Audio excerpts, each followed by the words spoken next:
So I've been making a lot of videos at the 3-Bit Game Store at the indoor Pomona Swap Meet with the 3-Bit Gang. If you guys are unfamiliar with the 3-Bit Gang, they're cool, rad people who run and operate this store at the indoor swap meet in Pomona.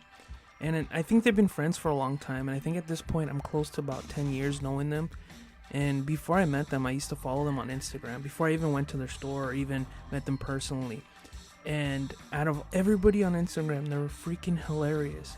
They used to do these things called shop shenanigans, or basically they would showcase their daily life at the store, and they would showcase characters that would visit the store. It was fun. It was hilarious. And they would edit these skits together. It was freaking fun.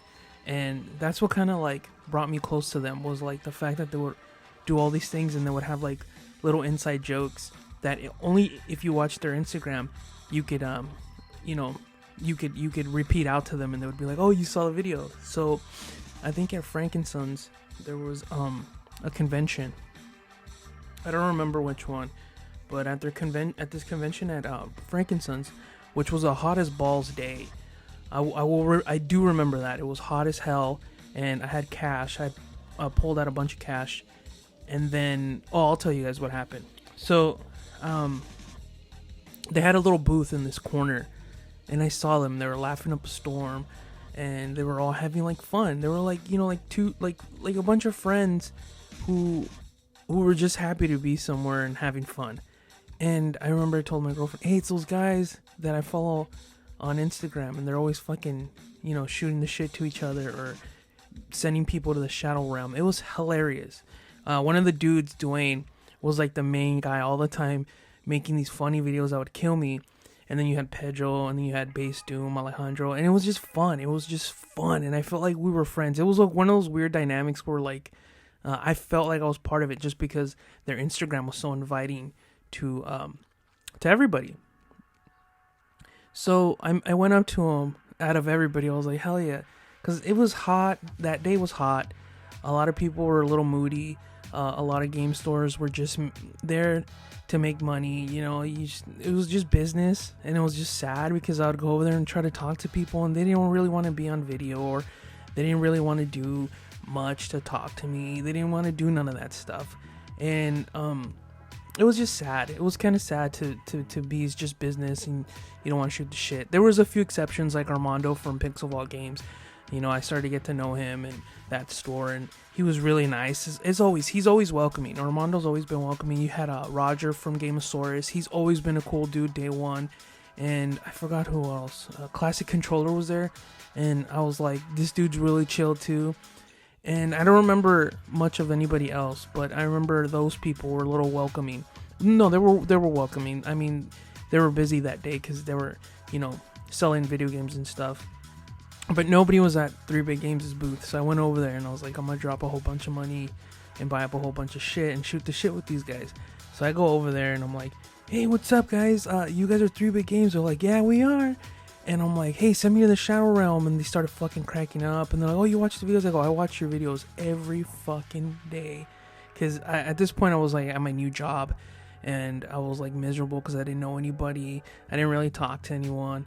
And so I was locking myself in the shitter for my 15-minute break, and just on with my headphones on Instagram, watching these dudes' videos, cracking up, and just having a fun time, and taking myself out of work into another existence, another plane of existence where pain doesn't exist, right? So they were really welcoming. They're like, oh, what's your name? And I was like, Fat Game Boy. And they're like, oh, we watched some of your stuff too. And I was like, oh, that shit made me so happy. And that, I think after that interaction, I was like, you know what? I'm going to go hang out with these dudes. I'm going to go visit their store. So I didn't have a fancy phone at this time. I didn't have a fancy camera either. I think I had a Motorola Nexus 5 or 6, one of these shitty Android phones. And all my Android phones had shitty cameras. The one thing I ever wanted was a decent camera to record video. Before that, I had a Flip HD, and I was really embarrassed because I had modded it. And by modding it, I took the lens cap off of it and pried it off with the screwdriver, and then super glued a wide angle lens because it had a fixed focus. So like you can only get so close and so far before it got really blurry or whatever, and it only got this much. But when you put that mod on, you got like this much. And I was going around Frankenstein's recording shitty audio, shitty video, and just like overall having fun with my friends at the time and recording our adventures. And it just didn't do well in low light, in different light and stuff. So I think I tried to do a video and I made one. I just deleted it because it was so ugly. So around this time, my girlfriend had, what was it? It wasn't a Samsung phone. It was she had an Android phone, and it took a shit. She couldn't record, and it was freezing up. And I was like, you know what? I'm tired. She was complaining about it all the time. I was like, you know what? I'm tired of this crap. So I went out and I bought her an iPhone 6. And I was like, hey, can I see the camera? And she was like, yeah, sure. And so I saw the camera, and I was like, holy shit, this shit shoots great video. And I went up, and I was like, fuck it. So I traded in my phone, and I got one. And so we both had 6. I think we had the 6. I think that's where we started. And I went out and bought it, and I was shooting video, and I was like, holy shit, this is game changer for me. And that's why I appreciate Apple. That's why I'm a huge Apple fan now. Because before that, I was using the Flip HD and using a cracked version of Sony Vegas to record on this Windows 7 machine and edit. And it would take me like 24 hours to render a 10-minute 720p video that would crap out. If it crapped out, I had to spend a whole other day leaving the computer on rendering this video, and I was just like, this sucks. So then I got the camera and I said, fuck it. And I went out there and I was like, hey guys, can I record? And they're like, hell yeah, you can do whatever you want. I was like, oh, this is... So from that one interaction, that one little one-on-one with me, I ended up becoming Fat Game Boy, because I pulled out the camera, recorded everything, and I was like, hey, I want to showcase other stores that are cool like this. I want to go out there and find other spots that are like this, that are too busy focusing on business, that they don't have the time to showcase on how cool they are as people, and that people can come in and chit chat and, you know, find friends here. And so from there, I ended up becoming the Fat Game Boy. I was like, what's my favorite console of all time? Well, the definitive console for me was the Game Boy. And then I was like, I'm fat, so Fat Game Boy. And everybody when I was a kid was like, oh yeah, the Fat Game Boy, you don't have the Game Boy Pocket, the Game Boy Color, it's smaller, you have the fat one. And so I was like, hey, I'm pretty hot and tempting, and I love Game Boys, so I guess I'll be that. Oh, I should tell you guys a story about that day when I interacted with them. Okay, so it was hot as hell that day. It was fucking super sweaty. It was super gross. I think they turned off the AC, or the AC broke at the old spot in Frankenstein's, if you guys remember that shithole. And I had pulled out like $300 worth of 20s at the ATM before I went there, because when you go to Frankenstein's, let's be fucking honest, you drop about your whole paycheck there if you're not careful.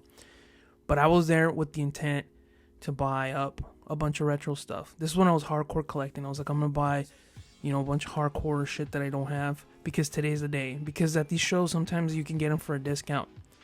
And this money's in my pocket. I'm pulling it out. This money's like wet and gross, and like it's just it's gnarly, right?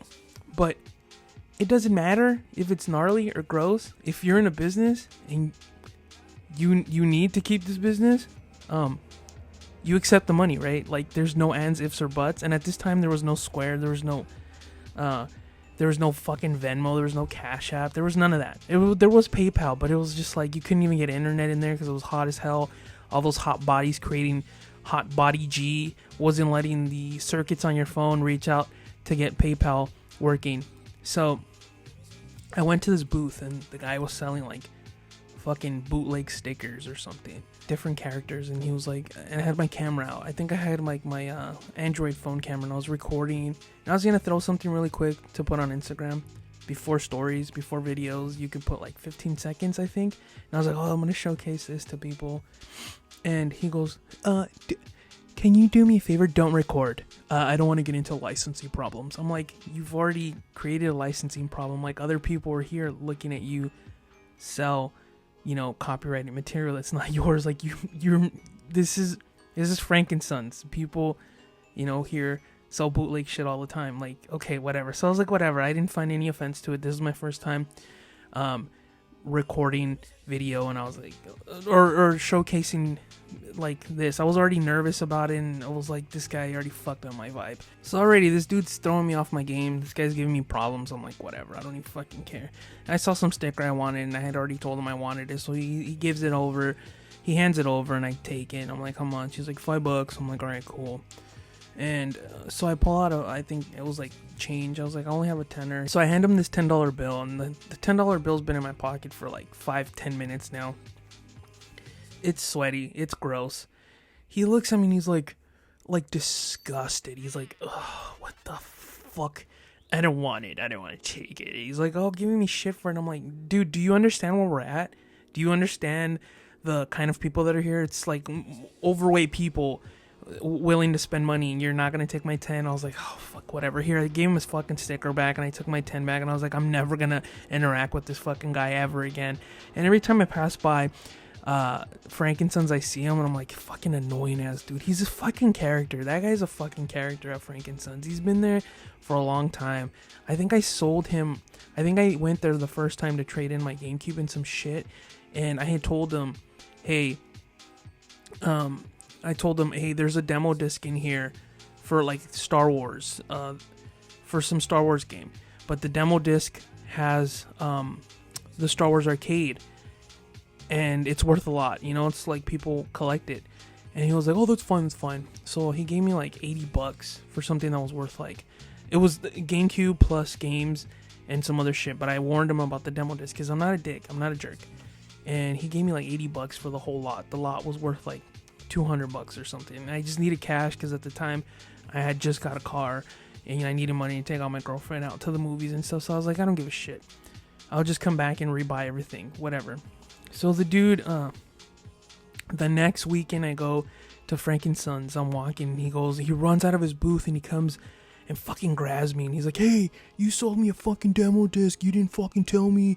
You're a scumbag. You owe me like $20. And I was like, this fucking guy. And I was like, dude, I had told you, if your stupid bald head would have fucking understand, your stupid bald head would had focused on what I was saying. I told you that demo disc, there was a reason I put it in there, because it has the original Star Wars arcade on there. And he was like, oh, you didn't fucking tell me. And I was like, whatever, dude. That last time I interacted with this dude was at the retro convention. I was fucking done. I was like, I'm never coming back. I don't ever go back. I haven't been back in years. I see that dude and I just walk away. Just walk away, because he's a character. I don't appreciate that. That's the type of shit that keeps me away. And from then on, I haven't interacted with him. I see the crap he sells, and I'm like, whatever, you know, good luck to you, more power to you, more love to you, but those 2 weird interactions you've had with me, we're done. Like, that was it. So that's what happened. He didn't want to take my sweaty $10 bill, even though we were in a swamp. We were in the fucking hot-ass swamp called Frankensons Retro Gaming Convention, and the AC was broken, and everybody there was sweating up a storm, and he didn't want to take my 10. If you don't want to take my sweaty 10, you know what? More power to you. I guess you know how to make more money than I do, because, you know, I would have taken that sweaty 10, let it dry out. That sweaty 10 is still a 10 at the end of the fucking day. So that was my interaction with that. So I think we've all had weird interactions with shop owners or weird characters that work there, and that's why I showcase a lot of stores, because, you know, you don't ever see the true aspect of somebody, right? And that's why 3-bit games, I've been showcasing them in their norm, and I don't interact when I pull my camera out. I don't interact with it. It's like National Geographic. You don't mess with nature. You just let it run its course. And that's why I tell people, like, if you're recording somebody, don't interact, because once you interact, you change the narrative, you change the wave, you throw a ripple in the water, and everything changes, and it's not going to be like it would be if the camera wasn't there. So I'm sitting there at the store when I'm invited over, when I'm allowed to come over, you know, CDC protocol, whatever, and I'm recording these guys, and they, my lord, their interactions with each other when the camera's on and they don't even realize it's on is so hilarious. It's so freaking funny. Like, when I was there, I recorded the video, the last video I posted, and they don't have a censor bar. And so I've done this before at home, and where I needed the censor bar to go to the GameCube, so I turn on 2 candles, and You know, the way it works is the Wii motion controller finds the data from the light, whatever. But anyways, in a swift motion, I think I was looking for something in my bag, and in a swift motion, they were gonna play a Wii game. In one just instance, they grab 2 lighters. Base Doom grabs 2 lighters, goes, whoosh, turns them on. He's like, let's go. And then Candyhead Jaleel, with accuracy, he's trying to pinpoint on the Wii motion control to get into the game. And I'm like, this needs to be put out there. People need to see this because this shit is fucking funny. How normal it is. Just the way it all happened like that. It's normal. And it's like, it's fucking funny, man. It just reminds me of shit me and my cousins would do. And it's just love, dude. It's just love. It's hilarious. It's fucking fun. And I've been loving going over there and chilling out with them, having lunch with them, and just overall, you know, shooting the shit, man. And they've helped me grow so much as a person and as an editor and videographer. I can't stress that enough. Them giving me space to just record and different angles and giving me the freedom to do these things has just helped me. I've been using LUTs. I've been using lookup tables to do different grading and all this stuff I learned in class and school for video editing, because to be honest with you, I've been locked up for like a year and a half now, and just having so many ideas in my head but nowhere to go because everything's been closed. But now that everything's opening up, I have so many new techniques I learned from going to that store. I've learned how to control my ISO. I learned how to control my white balance. I learned how to take off the UV lens off my damn thing, because when I focus on things, the colors wiggle, and it's been rad learning how to do things, and it's been inspiring. And now with my second dose coming soon, it's gonna get 2021, maybe 2022. You're gonna be on one, because I'm getting better. I feel so good feeling better knowing that I can do these things or upgrading my technique. And all it takes is just for somebody to talk to somebody else to just feel inspired or just showing some love. And that's why I've been doing more videos on 3-bit. And there's going to be more, because it's just love there, bro. It's just love there. And these guys are the brothers I didn't have. So no, I'm not going to cry, but that's just the way I feel.